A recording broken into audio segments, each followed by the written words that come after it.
Mario 64. So, you enter into the castle, and in the castle... Okay, so I think I'll continue talking about Mario 64, which I left sort of unfinished in the previous two sections of this video, I mean. So, Mario 64, then, is a game where you enter a castle and you beat a princess called Peach. And she has baked a cake and has invited you to her house to have this cake. So you go to the castle to visit her.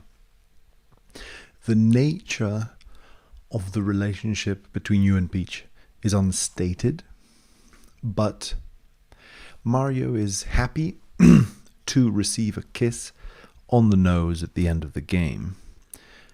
So I don't know what that leads us to assume. Maybe that makes things even more mysterious, because one could think, is this the first time that he receives a kiss? I would say it kind of is emulating that look, because it reminds me of fairy tales and Disney movies, for example, where kisses in fairy tales and Disney movies, especially when a magical being like a princess or an elevated sort of being bestows some sort of a kindness on you, it is often seen as a singular kind of event, right? In fairy tales, the kiss is like this final single thing. It's like there's one kiss, and it's just the final kiss that appears at the end of the movie, at the end of this romantic movie. There are no other kisses, right? There's just one kiss at the end of the film, and it's therefore kind of an important, mystical sort of event, like a union between two things that before weren't united. You could look at it that way. So what is the story of Mario 64 in that way? I could look at it in a slightly like psychological perspective and think, what is Mario like doing entering this castle and facing all these fears or fearful things that he faces in the castle? You could think in a psychological sort of way that these are his own fears, for example, and that the fears he is facing in the process of meeting or uniting with this princess, having this moment of reunion with her or union for the first time, in this like kiss at the end of the game, so to speak. But what does it mean then for it to be psychological? If I'm going to look at it from a psychological point of view, it seems that Mario wants something, and what he wants is to meet the princess, and he wants to spend time with her. Why? Maybe because she has offered to bake him a cake, or has baked him a cake, and has invited him to the castle. So those invitations, maybe I would claim, are part of why Mario is interested in going to the castle, because he has received an act of kindness from this person, and he's interested in this kindness. I think that his exploration of the themes in this game, his facing of these fears and all of these psychological sort of adventures, could be described as Mario trying to meet a person that he has an interest in meeting. And his interest seems to be not fulfilled.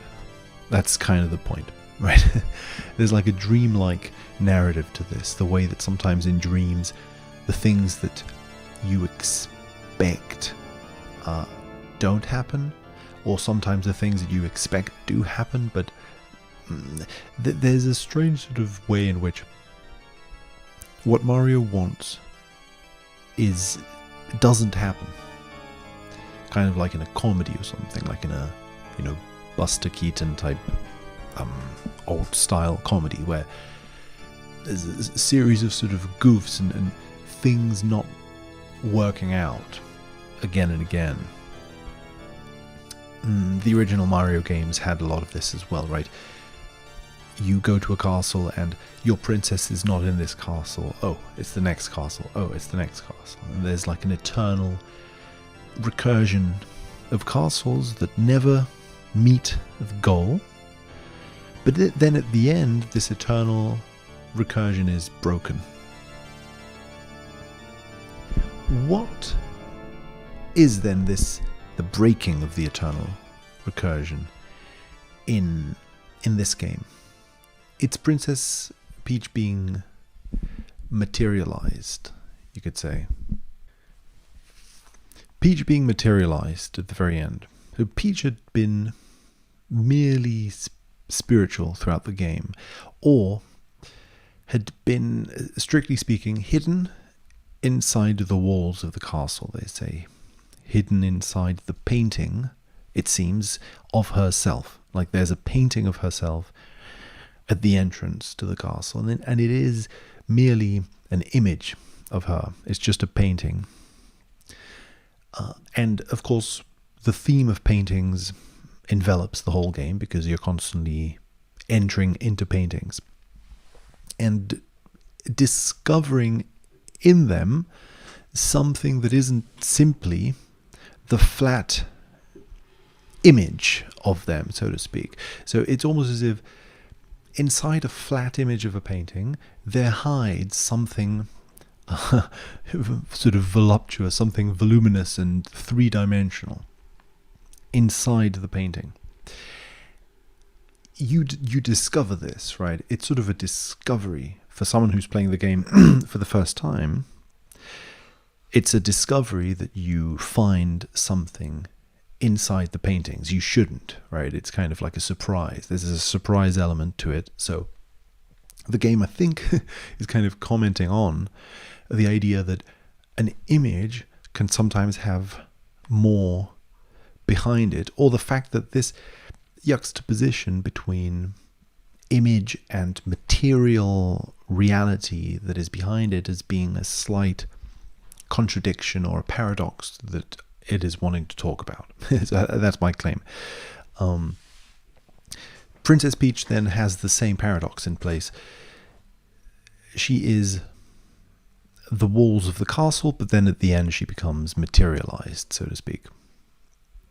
This materialization is kind of like the victory of the game. Mario finally meets the real Peach, not just the image of Peach.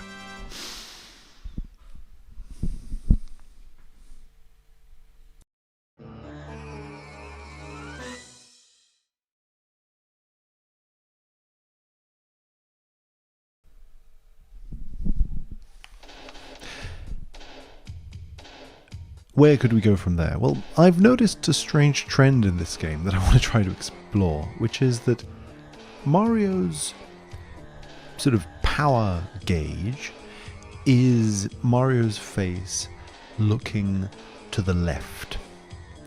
And at the same time, Princess Peach, as she reads the letter to you, is also shown as a profile that looks to the left, our left. This sort of intrigued me and made me think if there are other examples of left-facing people in this game. This isn't exactly the same, but I thought, okay, well, if we are going to look for this, one thing I can find is some of the paintings. For example, Wet Dry World has got this little spider creature, also kind of looking in a left to the left sort of thing in our direction, more or less, But I thought that was interesting. And then, of course, Bob on Battlefield's painting is also a bunch of bombs facing towards the left, or marching in that direction, in the left direction.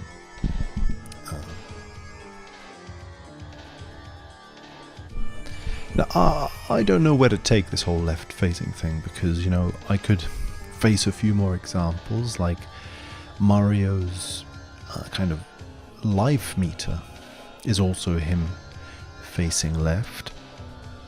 There are multiple examples like that. But the question is, how much of it is simply, a design decision that just had to be taken kind of thing? Like, we're just going to choose to prioritize left-facing characters. Or, obviously, of course, there may not be a priority around that, because maybe there aren't that many examples of this as I think. But a few more examples I want to give is, when you die, or when there's a sort of fade in, fade out from the level, it's also Mario's silhouette looking left. The princess in her painting is looking left. And when she wakes up and is materialized, she's also, physically speaking, looking left from our perspective. And then at the very end of the game, Mario kind of notices that someone's looking at him, it seems. Like, he sort of looks straight at us, at the camera, and then looks away, and the camera floats up and to the left again, and some birds are flying to the left in a leftward slanted direction from our perspective on the screen, towards the sun, which is also on the left of the screen. So I find that interesting, because that's obviously very poetic, where it's like an image of birds flying towards the sun. That's an image we have kind of, I think, seen at different moments in this game. One is, for example, at the beginning of the game, Mario jumps out of his green tube and is shown to be jumping sort of epically towards the sun, kind of thing, in the direction of the sun, and then lands back on the earth. So that makes this sort of leap towards the sun a poetic kind of gesture. It's not just fire in the sky that could burn you alive. There's something poetic and beautiful about the image of flying towards the sun, right? So the sun, ironically, right, is just an image there. It's almost like the sun is being treated as an image at the same time as it is a three-dimensional kind of reality, right? And a few other examples of this, in the entrance of the castle, you look up at the sunbeam that leads you to this other world, the flying winged cap kind of world. So in that case also, looking at the sun is kind of like a poetic gesture, because it has a magical resonance. Looking at the sun leads you to another world. It's almost as if the sun is a portal in itself to another world, like a poetic kind of door of some kind. If that were the case, if that were a theme, a poetic theme that the game is working with, it would make sense that the birds would be flying towards the sun. I mean, it's often poetic in general to look at the sunrise or the sunset. Is something that very often in poetic images, one looks at that horizon with the sun in the distance. It has precisely an element of distance to it, something in the distance that you're going towards. But so if we're going to look at that, then I want to explore other aspects of this in this game, potentially.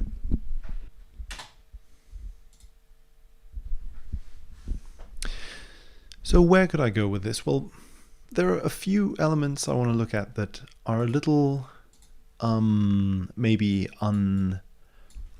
unrelated totally from this, but I want to look at them anyway. It is that there are a couple, there's a painting of Tiny Huge Island in this game where we've got a big being looking at a little being. The little being is on the left and the big being is on the right. Now, that in itself doesn't necessarily have to carry any significance with it. But, right, I'm interested in, okay, how this parallels this image of looking towards the left, and what could we draw from that? Like, in the ending credits for this game, let's just jump there for a second.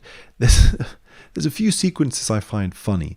Like, you get this image, for example, of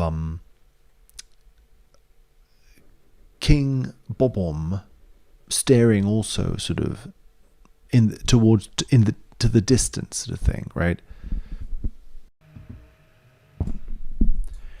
And straight after that, we get this image of Mario also at the top of Womp's castle, kind of looking in the distance. I find these funny because we never get images of Mario during the game in this cinematic third-person way, and it's kind of funny to see Mario just kind of doing stuff from a distance, as an observer.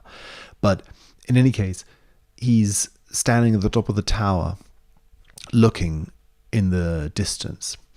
It's funny to me that these two images are placed side by side. King Bobom looking to the distance, to the left, and then Mario, because they're both images also of people at the top of a tower or at the top of a mountain. In fact, in the case of King Bobom, we also maybe could argue that we get a quick shot of Mario looking to the left, looking at King Bobom, who in turn is then looking to the left because the camera kind of pans. But that is not to say that the whole of the credit sequence has a predominance of left-facing images, because but in any case, this left-facing Mario on Womp's tower is also looking at what seems to be simply the sky, right? The horizon.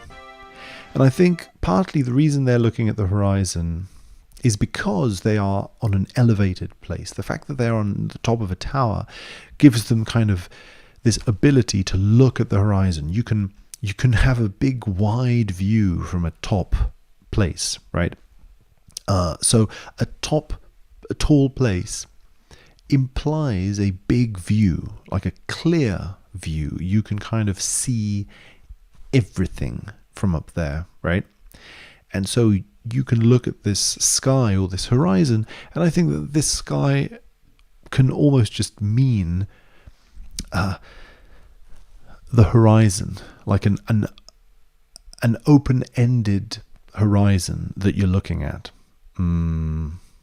Something like that, right? That it almost seems as if being on the top of a place and looking somewhere implies just having, like, the act of looking, the act of seeing, and maybe gazing over a land from a perspective that is more englobing, like you're getting a big view or something.